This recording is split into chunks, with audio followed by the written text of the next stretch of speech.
दोस्तों नमस्कार। हम टेंस की शुरुआत करते हैं प्रेजेंट इंडेफिनिट टेंस से। यानी प्रेजेंट इंडेफिनिट टेंस को जाने बिना हम टेंस सीख ही नहीं सकते अलग से, क्योंकि शुरुआत हम लोग प्रेजेंट इंडेफिनिट टेंस से ही करते हैं शुरुआत। तो चलिए हम लोग सीखते हैं प्रेजेंट टेंस के अंतर्गत प्रेजेंट इंडेफिनिट टेंस क्या होता है। ये पूरा डिटेल में आपको स्टडी कराऊंगा। वीडियो अच्छी लगेगी जरूर चैनल को लाइक चैनल को सब्सक्राइब और शेयर कर दीजिएगा अपने दोस्तों को। तो चलिए दोस्तों शुरुआत करते हैं। देखिए प्रेजेंट इंडेफिनिट टेंस ये प्रेजेंट टेंस का पार्ट है। तो इस पार्ट के सभी सेंटेंसेस को मैं बताऊंगा किस तरह के सेंटेंसेस आते हैं और उसे बनाने में आपको कोई कठिनाई नहीं होगी, पहचान में आ जाएगी। देखिए प्रेजेंट इंडेफिनिट टेंस ये तो किसी कार्य करने की आदत जो होती है वो प्रेजेंट इंडेफिनिट टेंस, हैबिट, आदत के जो सेंटेंसेस है वो प्रेजेंट इंडेफिनिट टेंस में आते हैं। जैसे मैं रोज़ वीडियो बनाता हूँ, ये मेरे आदत में आ गया।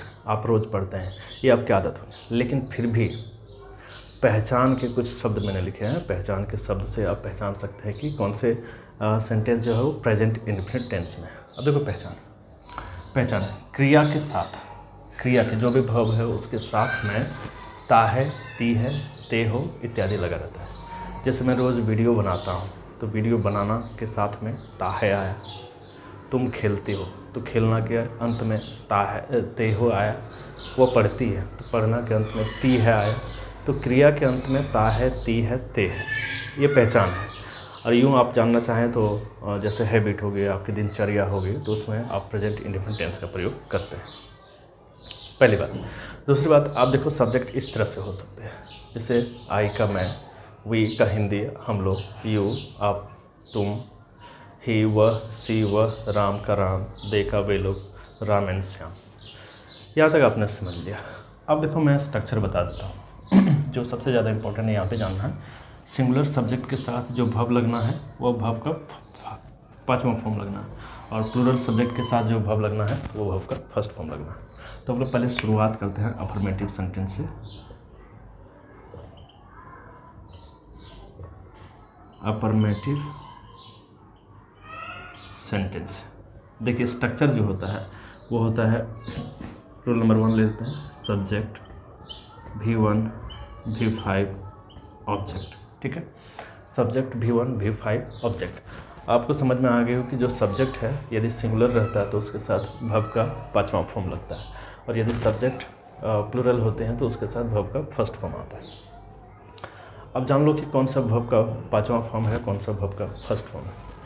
कोई भी verb जिसमें एस ई एस लगा रहता है वो verb का पांचवा फॉर्म माना जाता है। ठीक है, जैसे गो का गोज, प्ले का प्लेस, डांस का डांसेस। और verb का जो फर्स्ट फॉर्म होता है वो रूट फॉर्म होता है। जो रूट verb है वही, जैसे खेलना का प्ले, दौड़ना का रन, पढ़ना का रीड इत्यादि, ये सभी verb 1 है। लेकिन इसको verb का पांचवा लगाने के लिए हमें उसके अंत में एस या ई एस का प्रयोग करना हो। चलिए शुरुआत करते हैं। पहले देखिए अफर्मेटिव सेंटेंस जो होता है इस तरह से जैसे मैं आपको सेंटेंस बना देता हूँ, तुम खेलते हो, तुम खेलते हो। तो देखो तुम का क्या हो गया, यू चूँकि प्लूरल और सिंगुलर होते हैं, दोनों होते हैं, प्रयोग के अनुसार उसको दिखाया जाता है। लेकिन यू के साथ हमेशा verb का फर्स्ट फॉर्म। खेलना का क्या होगा, प्ले, है ना। तो देखिए यहाँ पे यू हो गया सब्जेक्ट, यहाँ पे ये V1। तो कोई ऑब्जेक्ट रहता है, जैसे तुम फुटबॉल खेलते हो तो यहाँ पे आप फुटबॉल लगा सकते थे, तो ये क्या हो गया, ऑब्जेक्ट। ठीक है, वह जाती है, वह जाती है, तो वह का सी, ये सिंगुलर सब्जेक्ट है, और जाना का गो। लेकिन इसको क्या करना है, verb का पांचवा फॉर्म लगा देना है, ई एस, गोज। ठीक है, इस तरह से आप देख पा रहे हैं कि जो अफर्मेटिव सेंटेंसेस हैं वो इस तरह से बनते हैं। उम्मीद करता हूँ आप इसे समझ गए होंगे। कुछ सेंटेंसेस को आप अपने से लिख सकते हैं, बना सकते हैं। वह जाता है, मैं पढ़ता हूँ, मैं वीडियो बनाता हूँ, तुम खेलते हो इत्यादि, इस तरह के सेंटेंस। अब हम आते हैं इंटरोगेटिव सेंटेंस। इंटरोगेटिव सेंटेंस दो तरह के होते हैं, यस नो इंटरोगेटिव सेंटेंस और WH इंटरोगेटिव सेंटेंस। तो पहले हम लोग यस नो इंटरोगेटिव सेंटेंस को देखते हैं।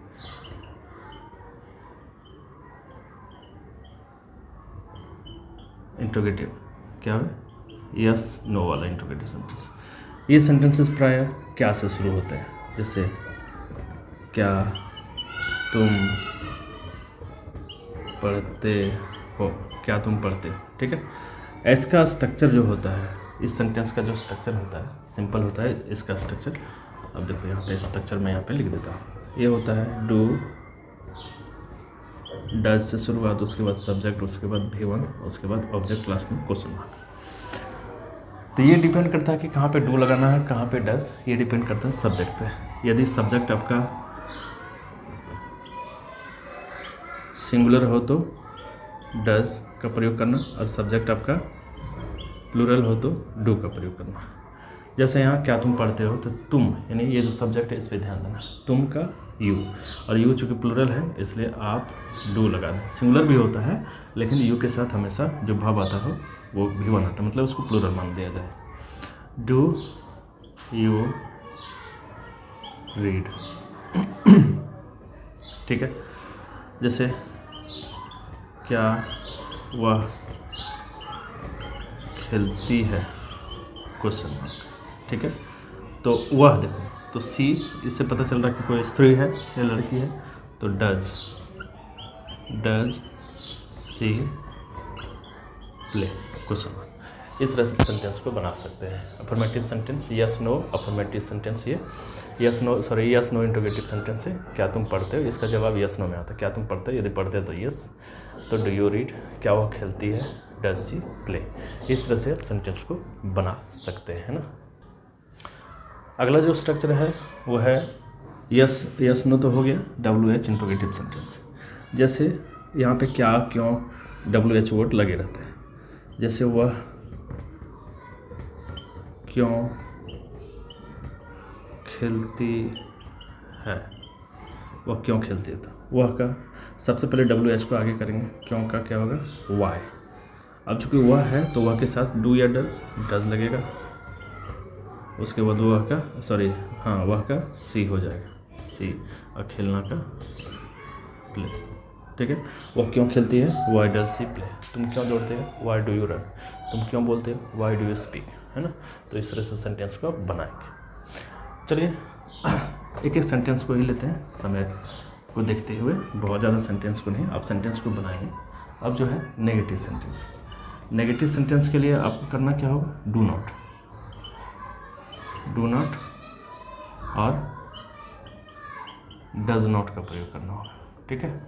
जैसे सिंगुलर सब्जेक्ट के साथ डज नॉट और प्लूरल सब्जेक्ट के साथ डू नॉट।